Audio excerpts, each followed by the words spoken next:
Welcome, everyone. Thank you for joining me. I am James with Fiery Faith Ministries. It's great to be here. We are looking forward to this new week that Yahuah has given us. What a beautiful day He has made, and we're just rejoicing in that. So blessed to have the Shabbat each and every week. What a blessing that is to be able to rest in Him, to be restored, and to fellowship with brothers and sisters. We always enjoy so much being able to read through the scriptures a few more times and hear the insights and comments and understandings of others so that we can all continue to grow and learn together. It is wonderful. And so we're just rejoicing in that, looking forward to what this new week has in store, another portion, a new lesson to learn. So we are blessed to be here again. Let's say hello to a few of those in the chat this morning. Shalom, Andrea. Great to have you here. That's right. Praise Yah for another opportunity to gather together in His name. And that's what this is all about. All glory goes to Him. This isn't about establishing popularity, subscribers, anything like that. It's about spreading His message, getting His word out there for the unbelievers and those that already know Him. We all have something to learn. We all can continue to grow, but we are definitely trying to shine our lights out there in the darkness because we know the world we live in is very dark and getting dimmer by the day. So let's not let our lights go out. Let's not let the influence and the adversary hide our lights under a bushel. Let's continue to throw wood on the fire, keep it going strong so that it can be seen across the nations. And welcome to the Colettis. Great to see both of you. Howdy, Betty, as always. Good to see you, as well as Judy. Good morning. Everybody's got their coffee, I'm assuming, ready to go, getting this day started. Joshua, good to see you, brother. Shalom to you. And it is quite cool here this morning. We actually made our cup of coffee and went outside for a little while in the crisp Tennessee air. A lot of the leaves are already gone and fallen off the trees, so we know winter is upon us. We're going to enjoy the autumn while we can before the real cool gets here. But blessings to all of you and where you are at. All right, so this week, another powerful story of lesson within the Torah, as well as the Haftarah and the Besorah. I'm excited to be able to share some things from both of those portions as they connect with our Parshat, Chayei Sarah, the life of Sarah. We know what a blessing we have all received through Sarah. We know Yahuah gave the blessing to Abraham, but through Sarah was the child born that we have all received that blessing from. The line, the lineage, down through King David, all the way down to our Messiah. He was the one that allowed us to be grafted into Yasharel, to receive the blessing, the promises. We're just so grateful for that. We want to share that understanding with others. A lot of us maybe have grown up in religion of some sort, and they don't teach that. They don't portray that side of things. And that is something that's really been pushed on our heart as we dig into these Torah readings, continue the cycle year after year, that we are Yasharel, Israel. We've been grafted in by the blood of Messiah to receive those blessings. We know through the Messiah alone, we are able to get to the Father. He is the doorway that leads to the Father. No one will get to Him but through Mashiach.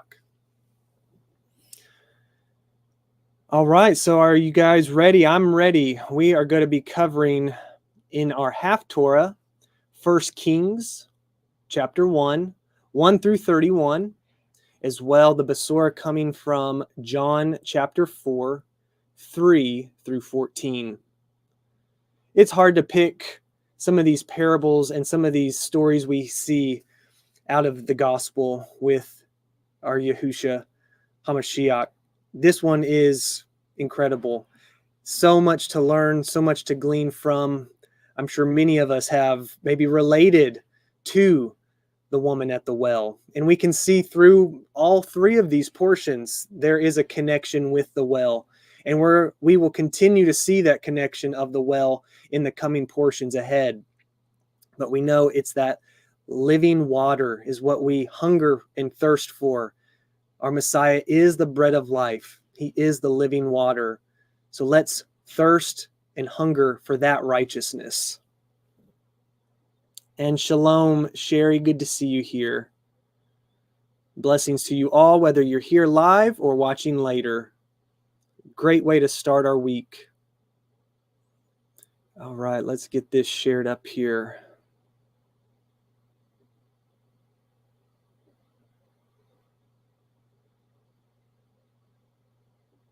All right. 1 Kings chapter 1. Now King David was old and stricken in years, and they covered him with clothes, but he got no heat. Wherefore his servants said unto him, Let there be sought for my Adonai the king a young virgin, and let her stand before the king, and let her cherish him, and let her lie in your bosom, that my Adonai the king may get heat. So they sought for a fair damsel throughout all the coast of Yasharel, and found Avishag, a Shunammite, and brought her to the king. And the damsel was very fair, and cherished the king, and ministered to him, but the king knew her not. And Aniyahu, the son of Haggith, exalted himself, saying, I will be king. And he prepared him chariots and horsemen, and 50 men to run before him. And his father had not displeased him at any time in saying, Why have you done so?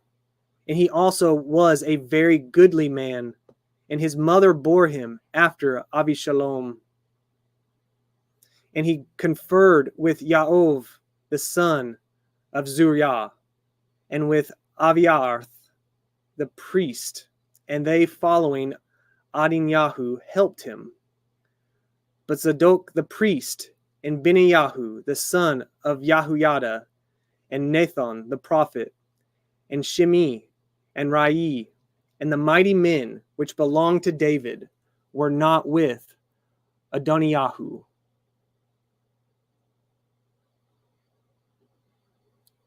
Sorry if some of those names were not pronounced correctly. This one is full of some tricky ones. And Aniyahu slew sheep and oxen and fat cattle by the stone of Zochleth, which is by Eon Rogel, and called all his brethren, the king's son, and all the men of Yehudah, the king's servants. But Nathan the prophet, and Benayahu, and the mighty men, and Shalamah his brother, he called not. Wherefore Nathan spoke unto Bathsheba, the mother of Shalamah, or Solomon, saying, Have you not heard that Aniyahu, the son of Haggith, reigns? And David our Adonai knows it not. Now therefore come, let me, I pray you, give counsel, that you may save your own life, and the life of your son Shalamah. Go and get you in unto King David, and say unto him, Did you not, my Adonai, O king, swear 7 oaths unto your handmaid, saying assuredly, Solomon your son shall reign after me, and he shall sit upon my throne? Why then does Adonyahu reign? Behold, while ye yet talk there with the king, I also will come in after you, and confirm your words. And Bathsheba went in unto the king into the chamber, and the king was very old. And Abishag the Shunammite ministered unto the king. And Bathsheba bowed and did obeisance unto the king. And the king said, What would you?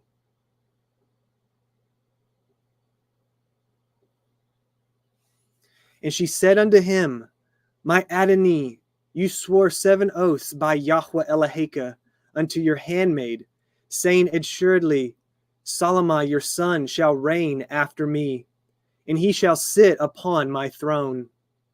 And now, behold, Ananiyahu reigns, and now my Adonai the king, you know it not. And he has slain oxen and fat cattle and sheep in abundance, and has called all the sons of the king of Avithar, the priest, and Avav, the captain of the host. But Shalomah your servant has he not called. And you, my Adonai, O king, the eyes of all Yasharel are upon you, that you should tell them who shall sit on the throne of my Adonai, the king after him.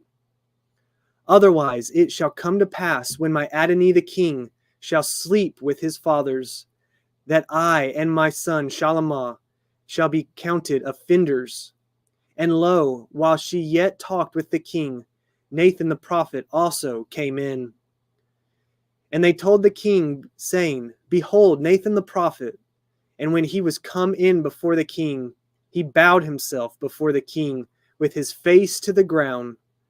And Nathan said, My Adonai, O king, have you said, Aniyahu shall reign after me, and he shall sit upon my throne?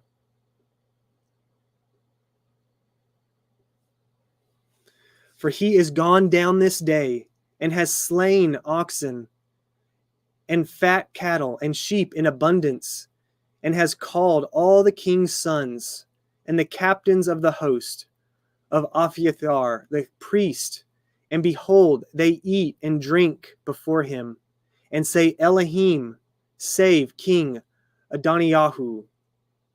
But me, even me your servant, and Zadok the priest, and Beniyahu the son, and Yahuah, and your servant Shalomah, has he not called? Is this thing done by my Adonai the king? And you have not shown it unto your servant, who should sit on the throne of my Adonai the king after him. Then King David answered and said, Call me Bathsheba. And she came in to the king's presence, and stood before the king. And the king swore 7 oaths and said, As Yahuah lives, that has redeemed my soul out of all distress, even as I swore 7 oaths unto you by Yahuah Elohai of Yasharel, saying, Assuredly, Shalomah your son shall reign after me, and he shall sit upon my throne in my stead. Even so will I certainly do this day. Then Bathsheba bowed with her face to the earth, and did reverence to the king, and said, Let my Adonai, King David, live forever.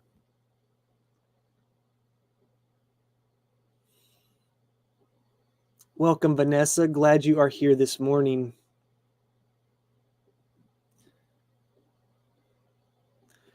So with the Haftarah for Chayei Sarah, we see it contrasts the aging and death of King David with that of Avraham in the Parshat. Both were old men, both had appointed successors, but Avraham's house was full of shalom and grace, where we see David's house was full of strife and distress. As King David grew old and was ready to die, he spoiled his son, Aniyahu, who attempted to usurp the throne from him. And we can see that this is because of a lack of fatherly discipline that is mentioned earlier in 1 Kings verse 6. Like Sarah's intervention to remove Ishmael from the chosen line, David's wife, Bathsheba, the mother of Solomon, along with Nathan the prophet, tells them of the rebellion and to name Solomon as the rightful successor to the throne. Since King David represented the beginning of the dynasty of kings, which would ultimately appear in the person of the Mashiach, it was crucial that the divine election of Solomon would take place according to the prophecy. This would ensure that the temple would be built and that Mashiach would eventually come to redeem Israel. We know that Yahusha the Mashiach is a direct descendant of King Solomon. So what a great connection we see between the Parshat and the Haftarah. It was Yah's plan and purpose from the beginning with Yitzhak, not Yishmael. Even though Yishmael was the firstborn, the promise, the blessing was to go to Yitzhak and continue down through the lineage of David and Solomon. All right, so now we are going to jump on into the Besorah out of John chapter 4. We're going to start in verse 3. And we're talking about Yahusha here. It says, he left Yahud and departed again into Galilee. Although the road through Samaria was the shortest route from Jerusalem to Galilee, Jews often avoided it. They did so because there was a deep distrust and dislike between many of the Jewish people and the Samaritans. Their route from Jerusalem to Galilee lay through the region beyond the Jordan or the Yarden. This was considerably longer, but it avoided contact with the Samaritans. Those who were not so strict went through Samaria. You know, we can still see this today. How far out of the way are we sometimes willing to go to avoid conflict, interaction with others? Yahusha went straight to the point. He took the shortest distance, didn't matter what lied in his way. He was willing to go, and there was a reason he went this direction. In verse 4, and he needs to go through Shemaron. Not the city, but the country of Samaria. For the way to Galilee from Judea lay through the midst of Samaria. Nor was there any other way without going a great way about. So it says that Yahusha needed to go through Samaria. The need wasn't because of travel arrangements or practical necessities, but because there were people there who needed to hear him. It is a divine had to, for this is how his Father determines his way. He opened his ear to the Father that morning, by which he knows that in Samaria he will meet a weary woman. And I love this verse referenced in Isaiah 50, verse 4. Adonai Yahuah has given me the tongue of the learned, that I should know how to speak a word in season to him that is weary. He wakens morning by morning. He wakens my ear to hear as the learned. We need to be inclining our ear, listening for that still small voice each and every day. Let's start the day in prayer as we wake up, asking for the purpose of the day to be revealed. The Father will provide that understanding if we are seeking him in his guidance. This is exactly what Yahusha was doing. In verse 5, then came he to a city of Shemaron, which is called Sychar, near to the parcel of ground that Yaakov gave his son Joseph.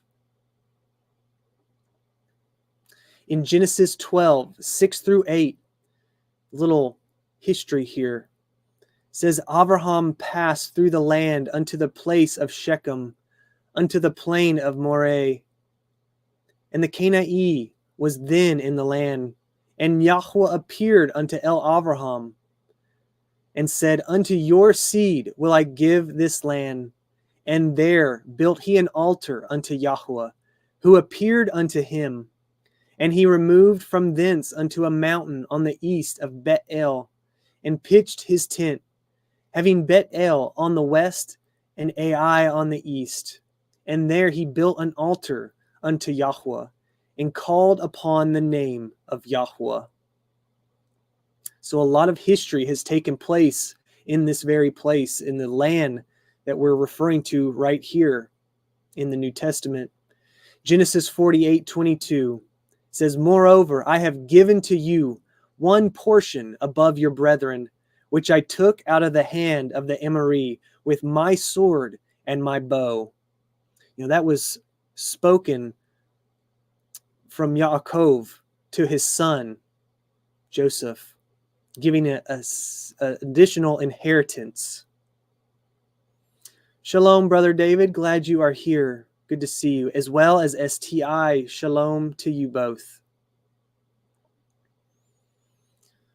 All right, verse 6. Now Yaakov well was there. Yahusha, therefore, being wearied with his journey, sat thus on the well, and it was about the 6th hour. So after a long day of walking, Yahusha was wearied. John has been careful to show us that Yahusha is from Yahuah, but also wanted us to know that Yahusha was not a superman. Yahusha generally submitted to our human limitations. The phrase sat thus by a well, that little word thus seems to have a force difficult to reproduce in English. It is apparently intended to enhance the idea of utter weariness. A long day's journey in the desert, in the heat, of course, he would be tired, thirsty, seeking water from the well that he was approaching. By the reckoning John used, this was about noon during the heat of the day. So, of course, Yahusha, being tired and hot, was looking for a refreshing drink. This spring of Jacob, or Yaakov, is beyond doubt known today by the Samaritan, the Jew, the Christian, the Muslim, as the spring or well of Yaakov. The distinction between the natural spring and the artificial well is usually maintained with great care in the language of Scripture. Now and then, however, a well, fed as it is by springs, is itself called a spring or fountain. In Genesis 16:7, thus the angel of Yahuah found Hagar by a fountain of water in the wilderness, and the well was called Be'er Laharai. Just another example we have of the importance of the well, especially in these type of environments. Water was scarce. There probably wasn't very many rivers, lakes in the area, so a well or a natural spring was extremely valuable and sought after. Verse 7, there came a woman of Shamaron to draw water. Yahusha said unto her, give me to drink. This woman came for water at an unusual hour, and she came alone. Typically, women came for water earlier in the day, and they came in groups.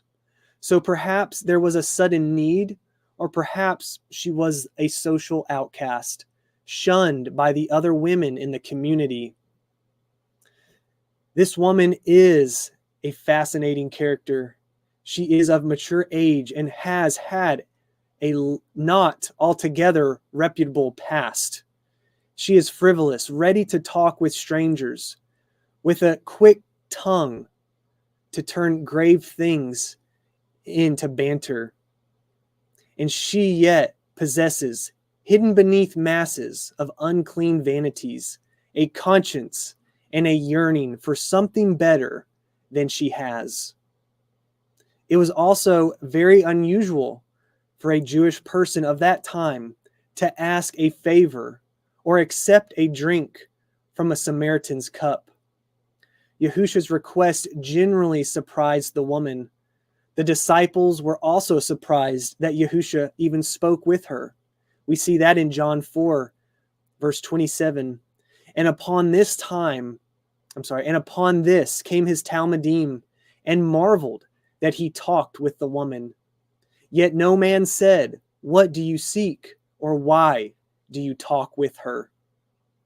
I think they knew not to step in, not to question, because they were constantly learning new ways, a better way, a humble way of living. And Messiah was showing them not only just through his words, but through his actions. And that to him, all people were special. All people were equal in his sight. Yahusha did not diminish his glory one bit by asking the help or cooperation of the Samaritan woman. As it worked toward the accomplishment of the divine purpose, the Father and the Son were most glorified in this display of love and goodness to the woman. He knows how to approach her in order to finally give her the full blessing he has for her. How many would have turned away from her as hopeless? Not Yahusha. He turns to her because she is a soul whom the Father has given him to save. Now, through this story here, we can see some paradoxes of Messiah's work. He who gives rest is weary. In the moment, through his travels, he is weary and tired, yet he is the one that gives man rest. He who is Israel's Messiah speaks to a Samaritan woman. So he's breaking down boundaries. He's setting a new example, a lesson to live by. He who has living water asks for a drink from a well. That was pretty profound to me to read that. You know, the one who provides everlasting life through the living water is here asking for just a sip of water. But he also used this as an opportunity to start conversation, to reach this woman, because there was a separation between the two nations, a dislike, distinct, separation, that these two groups did not socialize, did not act together. But Messiah knew he needed a way to open up the conversation, open up what he had in store for her. Verse 8, for his Talmudim were gone away unto the city to buy food. So the departure of the disciples had left Yahusha thus dependent on the woman's kindness, for they had left no vessel by which the water could be drawn from the deep well. Some have said this well could be almost 100 feet deep. So it would have taken definitely something. I'm assuming they would have needed something that he did not have at the time, yet the woman had that. Welcome, Jessica. Great to see you here. Glad you are joining us. And blessings to you and your family. And that's right, Lee says Yahusha offers all his living water. He offered up everything he had to the day he gave of his life. Sherry says Yahuah put it on her heart to go to the well at that time. That's a great point. It was all a divine intervention, a connection. When Yahuah speaks to us, we need to be willing to go. Because if she had just pushed it off to the side or told herself, I'll wait later, or I don't need that now, she would have missed this life-changing opportunity. So let's not ever miss out on our opportunity to maybe be changed ourselves or to change someone else. Each and every interaction with someone could be that appointment that Yahuah has given. Let's not take that for granted. Let's not be distracted by those other things. That's why we must be constantly listening for his word. Verse 9, then said the woman of Shamaron unto him, how is it that you, being a Yehudi, ask drink of me, which am a woman, a Shamaron? For the Yahudim have no dealings with the Shemaromim. That's a tongue twister right there. So immediately the woman was impressed by the friendliness of Yahusha. It was unusual for her to hear a kind greeting from a Jewish man.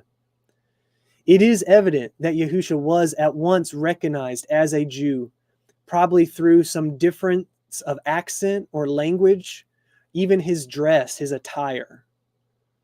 The woman's reply is not a refusal of Messiah's request, but an expression of astonishment that a Jew should ask a favor of a Samaritan. Verse 10, Yahusha answered and said unto her, if you knew the gift of Elohim, and who it is that says to you, give me to drink, you would have asked of him, and he would have given you living water. Yahusha drew the woman into conversation, making her curious about several things. He made her curious about the things of Yahuah. If you knew the gift of Yah, he made her curious about who Yahusha was, who it is who says to you. He made her curious about what he could give her. He would have given you living water. So there is a principle connected with these words. If you knew, you would have asked him. Essentially, if you knew more, you would pray more. Something that we all should be doing. I don't think we could ever pray too much. Something that we should be doing all throughout our days, each and every day, morning, noon, and night, and throughout those times, asking for Yah's understanding, his discernment, his guidance, because those that we come in contact with, those difficulties and trials that are brought upon us on our walk, we need the Father. We need his expertise, his guidance. Without him and his Son, we are lost. We are lost sheep that will go astray.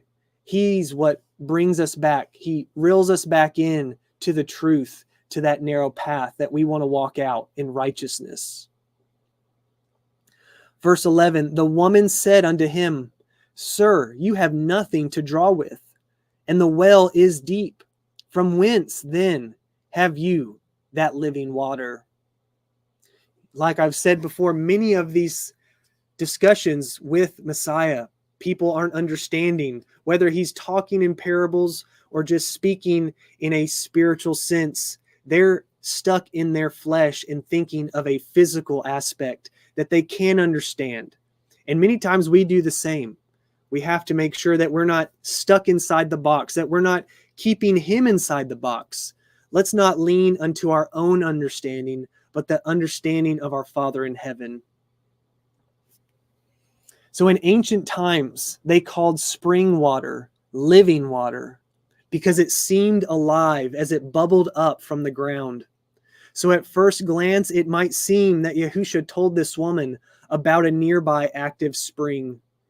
But Yahusha was making a play on words with the phrase living water because he meant the spiritual water that quenches spiritual thirst and gives everlasting life. She was deeply impressed by his manner and his words, but she fails to rise above the material meaning of his words.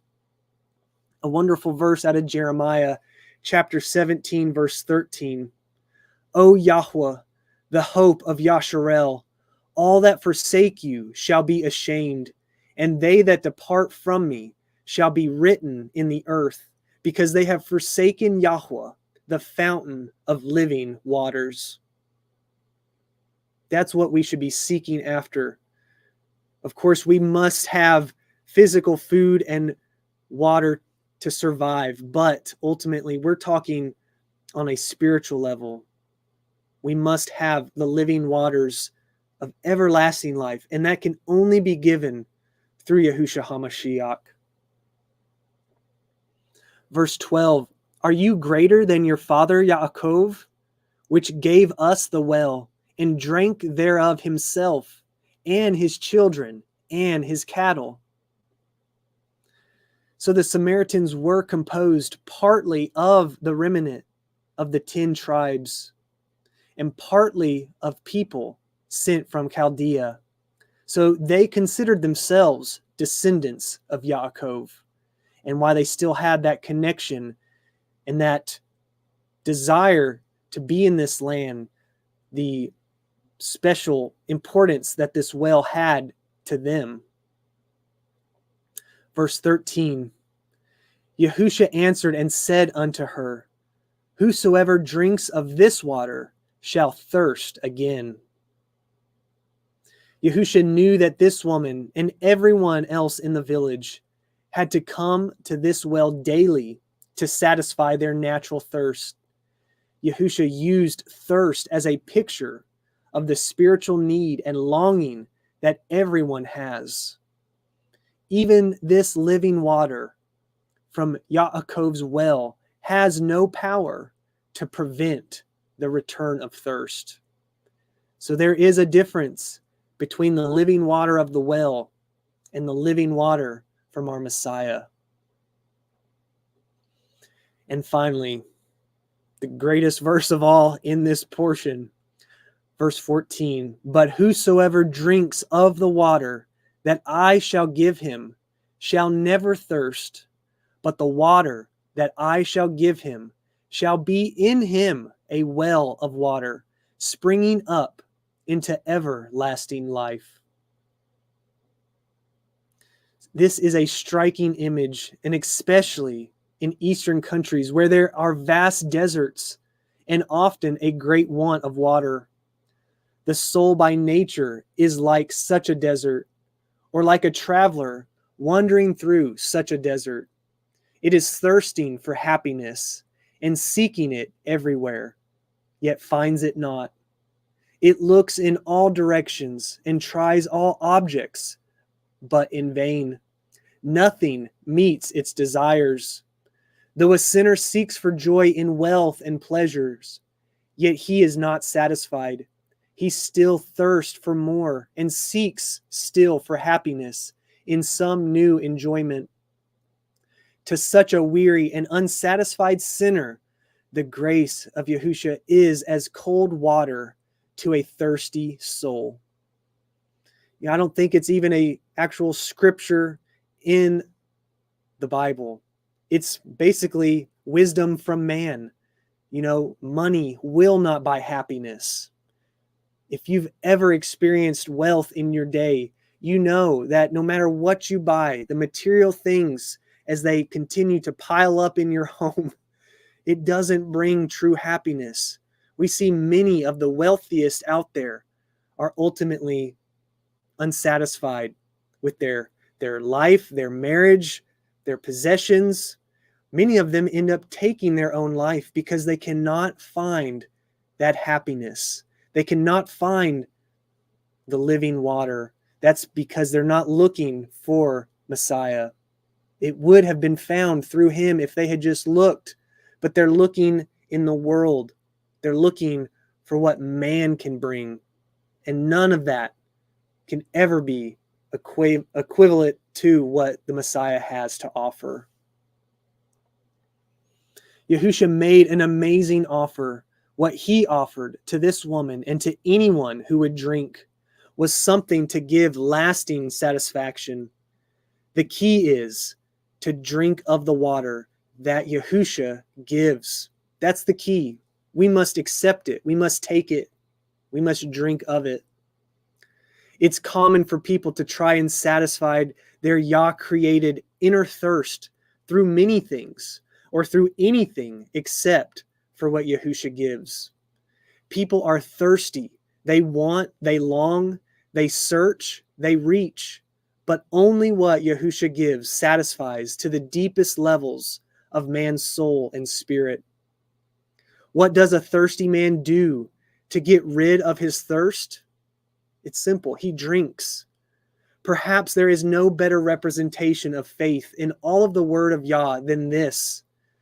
To drink is to receive, to take in the refreshing draught, and that is all. A man's face may be unwashed, but he can still drink. He may be very unworthy character, but yet draught of water will remove his thirst. Drinking is such a remarkably easy thing. It is even more simple than eating. That's a quote from Charles Spurgeon. Someone might object, though. They might say, I drank of what Yahusha offers, and I feel thirsty and empty again. But the answer is simple. Drink again. It isn't a one-time sip of Yahusha that satisfies forever, but continual connection with him. That's why this, once saved, always saved doctrine is not acceptable. It's not true. It's a false lie, because we can't just take a sip. We have to continue drinking from that water, from the Messiah, till the end of our days, continuing to be filled in righteousness. The effect of this water does much more than simply satisfy the thirst of the one who drinks it. It also creates something good, something life-giving in the heart of the one who drinks it. It becomes a fountain of water, springing up into everlasting life. Two verses that I think really connect to this story here very well. Jeremiah 17:8. For he shall be as a tree planted by the waters, and that spreads out her roots by the river, and shall not see when heat comes, but her leaf shall be green, and shall not be careful in the year of drought, neither shall cease from yielding fruit. And a very similarly worded verse here in Psalms 1, 2, and 3. But his delight is in the Torah of Yahuah, and in his Torah he meditates day and night. And he shall be like a tree planted by the rivers of water, that brings forth his fruit in the season. His leaf also shall not wither, and whatsoever he does shall prosper. So through our trials and tribulation, that is how we overcome. That is how we continue to prosper and not wither away. Only if we have chosen the Messiah and continue to live and walk with him, in him, day after day. If we've just taken one sip, it won't be enough to get us through. We will wither away. We must stay in his word, the word made flesh, delighting in the Torah of Yahuah. And through that, continuing to drink his water of everlasting life, we will not wither away. We will prosper and be able to bear righteous fruit, the fruit of the Spirit, walking in his footsteps as he's commanded, the commandments of Yahuah, to do his Father's will, to love Yahuah with your heart, mind, soul, and strength, and to love your neighbor as yourself. This woman was a stranger, in many people's eyes, possibly an enemy, but not to the Messiah. He loved and showed compassion to all. It didn't matter who you were, what you had done. Clearly, I almost want to continue reading on because we know what this woman was involved in. But forgiveness was given, to repent, to turn from your ways, and to never look back. That's what he spoke to the woman. And to share the message, the joy of the salvation and everlasting life that can be received and given only through the Messiah. Something I wanted to end on. It was a meme we actually saw last night. It says, believing in Messiah doesn't make you his follower. Obedience does. Because we know even the demons believed in the Messiah, and they trembled at him.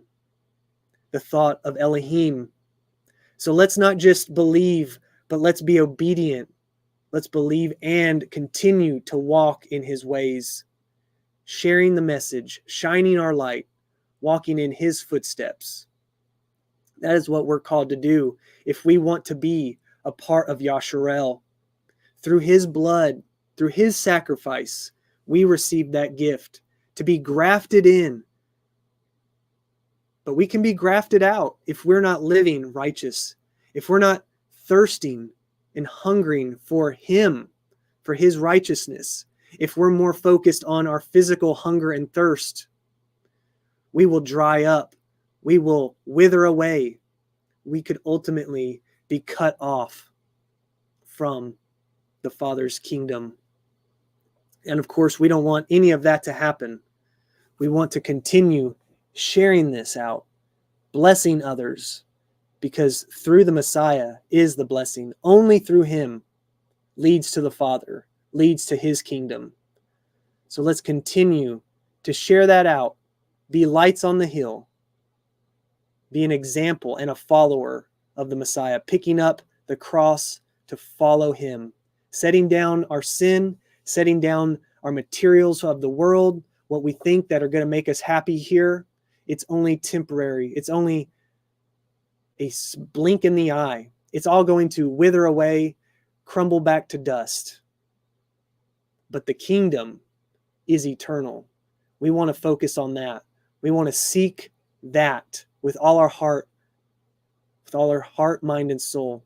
And through that, his wisdom, his understanding, his love is given to his children.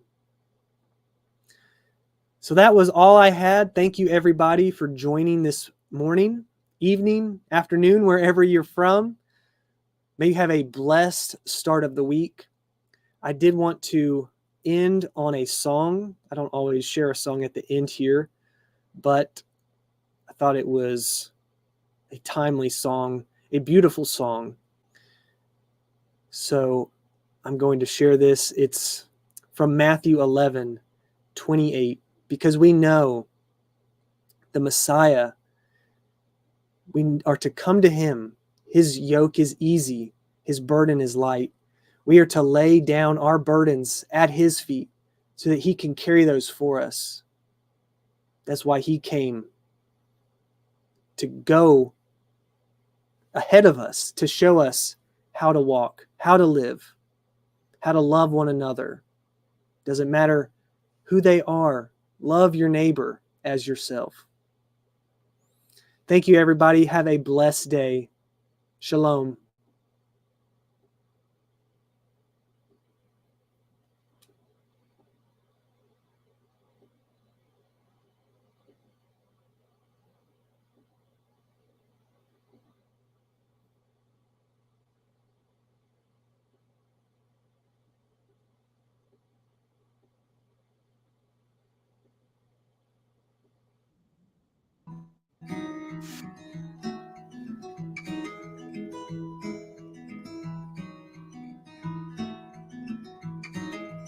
Come to me, all who labor and are heavy laden, and I will give you rest.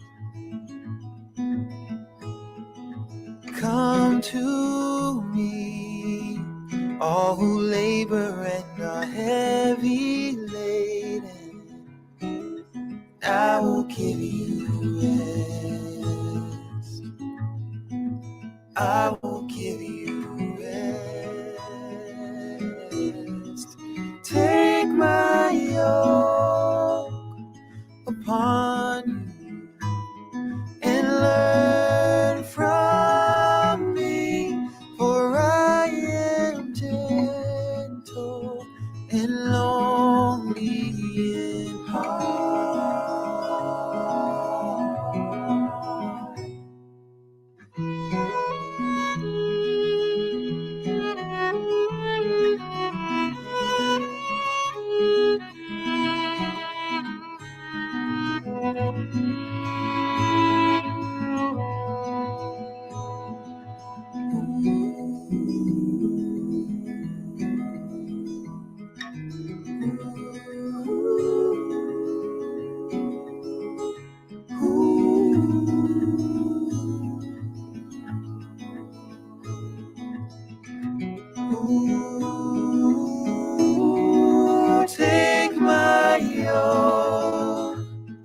upon you and learn from me, for I am gentle and lowly in heart,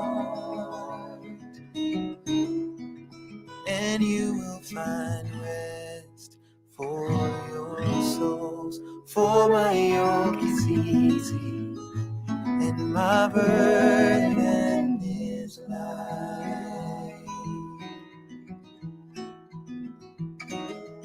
Come to